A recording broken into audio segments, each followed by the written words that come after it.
दोस्तों नमस्कार। आशा है कि आप अच्छे होंगे। आज हम आपको मोहम्मद की एक और अत्याचार, जो पैगंबर मोहम्मद था, उसका ये कहिए कि गुंडागर्दी का एक और किस्सा सुनाते हैं। ये इन्हीं की किताबों से लिया है हमने। तो मोहम्मद जब तलवार हाथ में पकड़ ली और मदीना में इसने जितने भी समाज के लुच्चे लफंगे गुंडे बदमाश थे मदीना में, जैसे उमर और जितने भी लुटेरे थे इसके साथ हो गए, तो ये गैर मुस्लिमों के काफ़िले लूटने लगा। और जब गैर मुस्लिमों के ये काफ़िले लूटता था तो उनकी औरतों को भी लूट लेता था।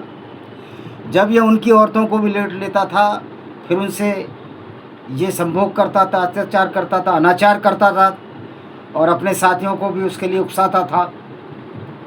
तो लोगों को इस लूटपाट में मज़ा आने लगा और एक झूठा अल्लाह मोहम्मद ने बनाया, और जो भी गलत काम करता था वो अल्लाह का था। कत्ल करना है तो अल्लाह का है, जैसे कि आज के हमारे मुसलमान भाई भी कह देते हैं कि ये अल्लाह जाने। लेकिन जब मुसलमानों पर बदले में कोई कार्रवाई करता है, यहूदी, हिंदू या क्रिश्चियन, तो ये कहते हैं हम पर अत्याचार हो रहा है। लेकिन वहाँ इनका अल्लाह नहीं आता। इनका अल्लाह वहाँ आ जाता है जब मोहम्मद लूटता था, बलात्कार करता था, लोगों को कत्ल करता था, इनका अल्लाह आ जाता था। दूसरों के मंदिरों को तोड़ने पर अल्लाह आ जाता था, क्योंकि एक झूठे और फ्रॉड अल्लाह का यह आदेश था कि गैर मुस्लिमों के पूजा स्थलों को तोड़ना चाहिए। ये इनकी किताबों में लिखा है। यहूदियों का मंदिर था वो, जिसमें 360 मूर्तियाँ थी, जिसको काबा कहते हैं। लेकिन इसने वहाँ से यहूदियों को खदेड़ दिया और एक झूठे अल्लाह के नाम से एक आयत उतार ली कि इस वर्ष मस्जिद अल हराम की तरफ ये ना पहुँच जाएं। तो इसी तरह जब ये लूटपाट करता था, इसी लूटपाट की कड़ी में हम आपको बताते हैं कि मोहम्मद किस तरह बनु कुरैज़ा, एक यहूदी कबीला था, उनकी औरतों को लूटे। मैं पूरा का पूरा जो इनकी किताबों में है उसे सुना देता हूँ। 627 में मोहम्मद ने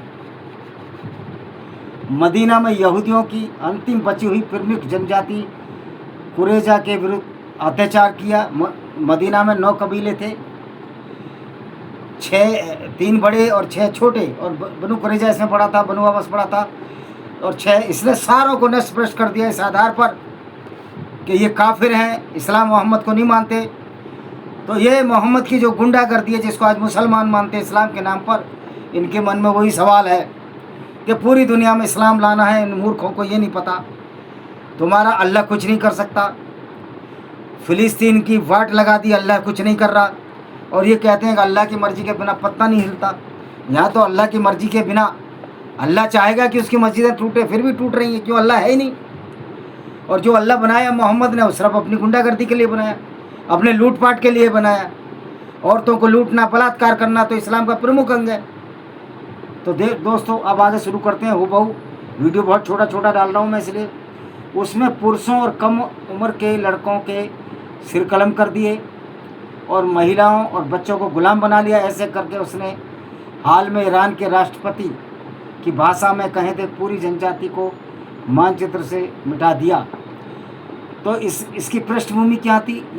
तुमको जैसे पता है कि झगड़ा क्यों करता था, इसको लूटपाट की गंदी आदत थी, अपने बलात्कार करके अपने काम वासना की पूर्ति करता था।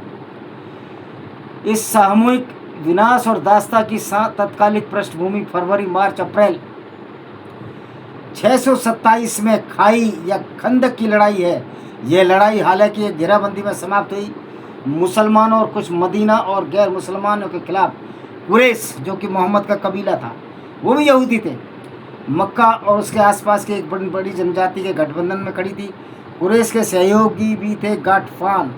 मदीना और मक्का के पूर्व में उत्तरी अरब जातियाँ, क्या है, घटफान और छोटी जनजातियों का एक समूह। मुसलमानों के प्रमुख इस्लामोलॉजिस्ट W.M. वाट कहते हैं कि युद्ध की पूर्व संध्या पर मोहम्मद की सेना में कुरैज़ा के यहूदी जनजाति को छोड़कर वैवाहिक रूप से मदीना के सभी निवासी शामिल थे, जिन्होंने तटस्थ रहने की कोशिश की। उन्होंने कहा कि मोहम्मद तो गुंडागर्दी करता, लूटपाट करता, हम इसके साथ नहीं जाएंगे। कुछ मदीनावासी मक्का वासियों के साथ गठबंधन में थे, लेकिन संभवतः उन्हें कुछ समय के लिए मदीना से निर्वासित कर दिया गया। मोहम्मद की जो जीवनी लिखी है मोहम्मद पर 40 पर ये मिलता है। तो मोहम्मद की लूटपाट को नहीं मानता था, उसको ये कत्ल कर देता था। दोनों सेनाओं के आकार के लिए मक्का वासी और उनके सहयोगियों के लिए मानक आंकड़ा 10,000 है, लेकिन एक मुसलमान विद्वान का कहना है बुत परस्त यानी मूर्ति पूजक, जिसमें हिंदू जैसे लोग हैं, वो यहूदी थे, गठबंधन 12,000 तक पहुंच सकता है। और मौदूदी किताब का नंबर है खंड 3 पृष्ठ 63 पर यह दिया गया है। हालांकि गठबंधन के बारे में वाट कहते हैं विभिन्न टुकड़ियों के लिए दी गई संख्या गठबंधन को 3 कोर में विभाजित किया, हालांकि लगभग 7,500 से अधिक नहीं है। मक्का वासियों के पास खुद लगभग 300 घोड़े थे। तो मोहम्मद भी मक्का का था, लेकिन मोहम्मद जब उल्टी सीधी बातें करता है वहाँ से इसको भाग के आने पड़ा, झूठी कहानी गढ़ता था, तब ये मक्का अपने कबीले के खिलाफ ही हो गया। जैसे कि मैंने कल बताया था कि अपनी काम वासना की पूर्ति के साथ ये अपनी सगी चाची के लाश को बाहर निकाला और उसके साथ इसने संभोग किया। ये था मोहम्मद का करैक्टर। अपनी मौसी के साथ इसने संभोग किया, ये था मोहम्मद का करैक्टर। मक्का वासियों के पास लगभग 300 घोड़े थे और खानाबदोश जातियों के पास भी इतनी ही संख्या थी। अब क्या कहते हैं, अच्छा जी, यह स्पष्ट नहीं है कि पैगंबर में पहली जनजाति का, इसमें कन्यूका लिखा है, कैन्यूका जबकि क्वानिका है, को निष्कासित किया। एक स्रोत का कहना है यहूदियों ने मोहम्मद पर ही छेड़ दिया था, लेकिन ये असंभव है क्योंकि वह 1 महीने पहले ही बद्र की लड़ाई में मक्का वासियों पर जीत से उत्साहित थे। लेकिन शायद ये अतिशयोक्ति दोनों भी पक्षों के बीच संघर्ष के स्तर को दर्शाती है, यानी कि मुस्लिम इतिहासकार झूठ भी बोलते हैं। अब क्या हुआ, इन्होंने क्या किया देखिए, एक नादिर जनजाति और थी, मैं सारी जनजातियाँ बताऊँगा मदीने के बारे में। एक प्रारंभिक मुस्लिम स्रोत कहता है मोहम्मद को एक हत्या के प्रयास का संदेह था।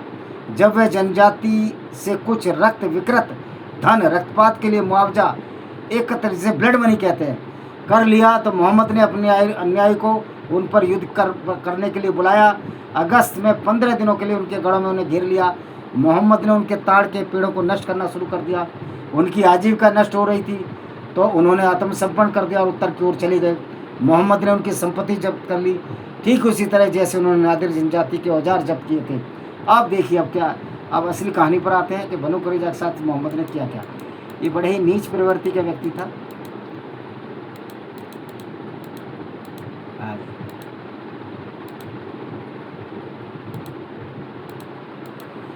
खाई की लड़ाई के बाद फिर बनु कुरैज़ा जनजाति पर अत्याचार हुए थे। ये देखिए,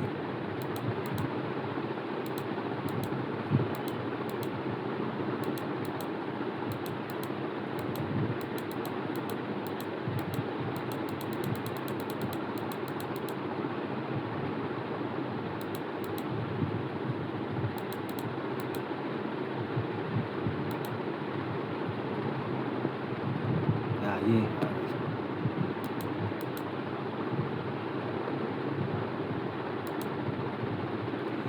कुरैज़ा यहूदियों की तलाशी के बाद की स्थिति।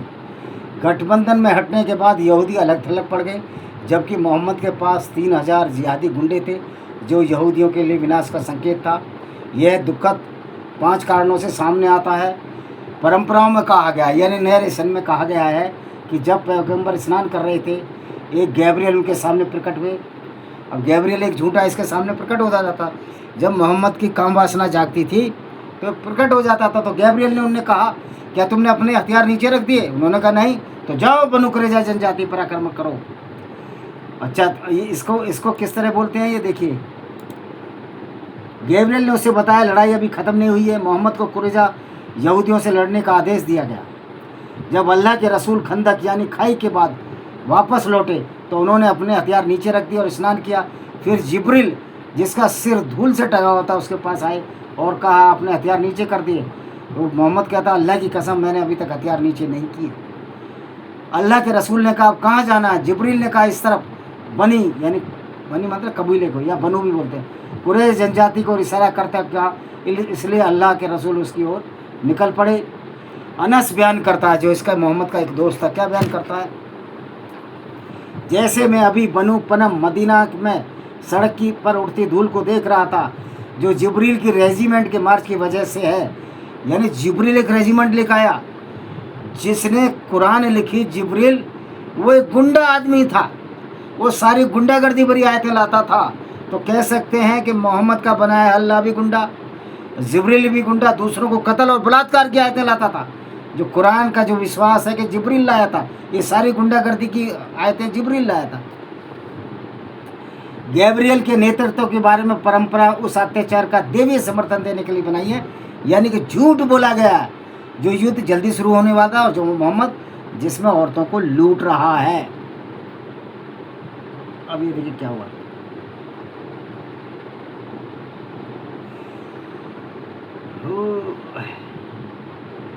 जब मोहम्मद ने इन सबको पकड़ लिया, कबीले के पकड़ लिया, मोहम्मद ने प्रस्ताव दिया कि सऊदी यहूदी साद बिन मुआज के फैसले को स्वीकार करें। साद बिन मुआज का फैसला क्या था?